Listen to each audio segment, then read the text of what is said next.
Fala, meus queridos irmãos, graça e paz, que o Senhor esteja abençoando sua vida. Bom dia, boa tarde, boa noite, não sei qual momento você estará vendo essa mensagem. O intuito é trazer uma breve mensagem de Deus para a sua vida, algo que edifique, algo que fale ao seu coração. O texto hoje que eu gostaria de trazer é um texto específico em Ezequiel 36, 26, onde Deus fala sobre o que ele estaria fazendo, qual obra ele estaria fazendo no homem, tirando o seu coração de pedra e dando um coração de carne.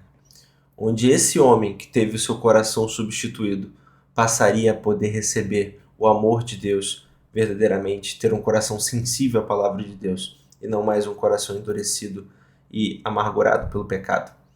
Assim, leremos então a palavra. Ezequiel 36, 26. Convido a leitura. Vamos lá.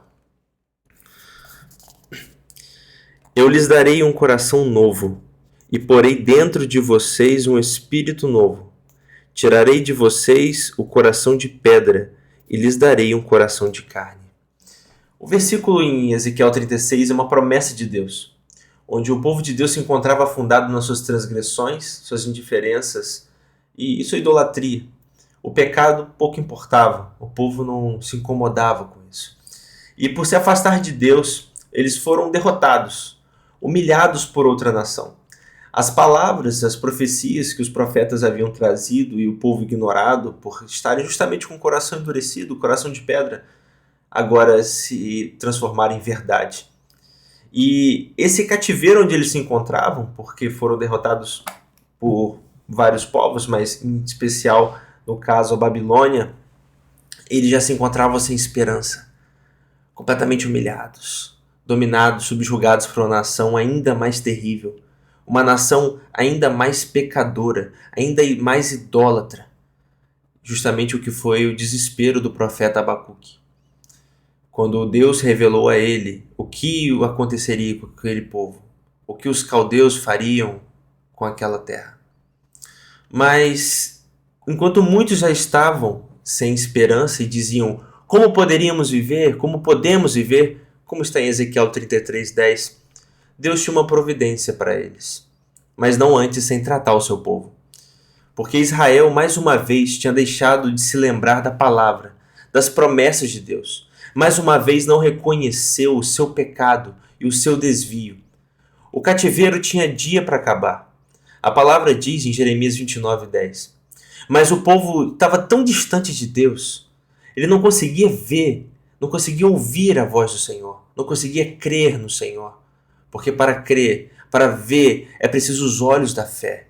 É preciso que o Espírito Santo esteja guiando as nossas vidas. Enquanto nós olhamos com nossos olhos de carnalidade, nossos olhos dos homens, nós não conseguimos ver a ação de Deus em nossas vidas. O que nós vemos é dor, sofrimento, por vezes alegria, sim, por vezes momentos bons, mas reputamos isso à força do nosso braço. Reputamos tudo isso ao nosso esforço, ao nosso mérito.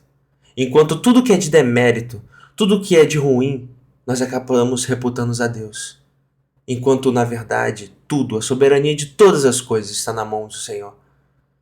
E assim como Israel fez e nós fazemos, é preciso ter esperança, ter fé no Senhor. Não se trata de ter uma fé no homem ou fé em nós mesmos, mas a fé em Deus. Mas o que era dois sofrimentos naquele momento para o povo de Israel, em verdade era um tratamento, onde a palavra disse que seriam planos de paz, futuro e esperança, como está em Jeremias 29, 10. Mas nem tudo o que parece que é bom realmente é útil àquele que crê em Cristo. Nem tudo o que se vê é o que realmente parece. Há caminhos que ao homem parecem direito, mas em verdade são caminhos de morte. Por vezes nós lamentamos. Por quê? Por que comigo? Por que está acontecendo isso comigo? Senhor, eu sou fiel a Ti, eu vou à Sua casa, eu oro, eu busco, mas verdadeiramente Deus não está preocupado com as nossas obras.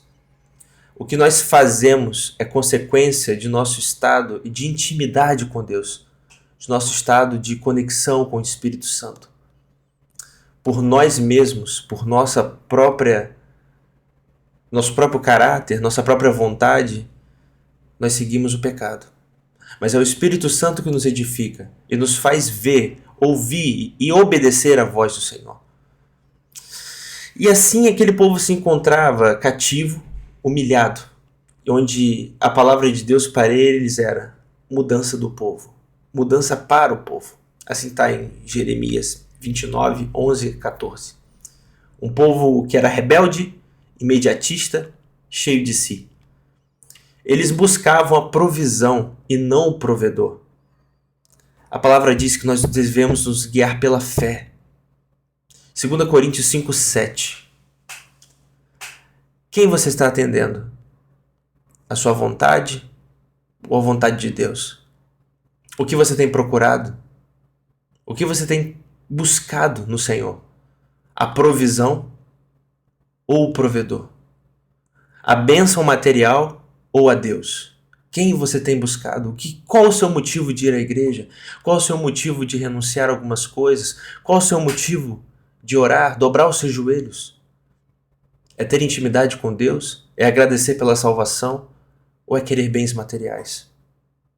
Às vezes o que nós queremos de providência, sim, são motivos justos, são pedidos justos, legítimos. Mas primeiramente, antes de pedir, nós temos que agradecer. Nós temos que ver a Deus como o dono de todas as coisas. Encontrarmos rendidos com o coração humilde perante Deus. Pois para Ele são todas as coisas e não para nós. Às vezes nós tratamos Deus como se fosse um entregador de bênçãos, mas não como nosso Pai misericordioso. Nós precisamos repensar quem nós somos em Cristo. Assim, eu refaço uma outra pergunta. Onde você tem depositado a sua esperança? Deus prometia a libertação para o povo, mas para isso ele exigia e permitia uma santificação. Para a sua glória e para a glória de seu nome, como diz em Ezequiel 36, 22. Em sua graça, Deus nos dá aquilo que não merecemos. Nós somos livres em Cristo. Não merecíamos a salvação, mas Cristo assim nos permitiu, no plano de Deus a salvação, onde o Espírito Santo age em nosso meio, nos convencendo acerca disso. Nós assim também fomos libertos do cativeiro do pecado, assim como o povo de Israel lá atrás, na promessa de Deus, foi liberto da Babilônia. Nós também fomos libertos do cativeiro do pecado em Cristo Jesus. Nós também estamos sobre uma promessa da vida eterna, onde há dia para que tudo passe, mas Ele permanecerá, o seu reino permanecerá, pois a glória de Deus é eterna. E assim Deus transforma o seu povo de dentro para fora. Ele dá um novo coração, para que se possa conhecer o Senhor, e assim Ele também faz conosco. Em uma aliança escrita não só pela lei, em pedra, mas na mente e coração, como está em Jeremias 31, 33, como promessa de misericórdia pela graça, através do Espírito Santo de Deus. Ele tira nossa rebeldia, tira nossa idolatria, nossa religiosidade, nossa hipocrisia, tira o nosso coração de pedra, em que só se receberia a inscrição do juízo da lei, e nos dá um coração de carne, para que sejamos sensíveis à voz do Senhor e possamos ter nele o temor, a adoração e as marcas da graça, os dons do Espírito, como está em Gálatas 5. Assim nós não somos, então, transformados para nosso próprio deleite, para nossa própria vontade e bem-estar. Nós somos transformados em adoradores, verdadeiros adoradores de Deus. Nós somos assim libertos para vivermos as promessas de Deus em nossa vida, para receber o Espírito Santo e a sua palavra, como consta em Isaías 43, 3. Irmãos, o propósito é muito maior. Nós precisamos entender isso. Nós precisamos compreender que muitas vezes o que passamos não é fácil. O que passamos não é simples. Renunciar é difícil, dói. Mas entregar a Cristo, renunciar a Deus, nunca é perder. É um ganhar.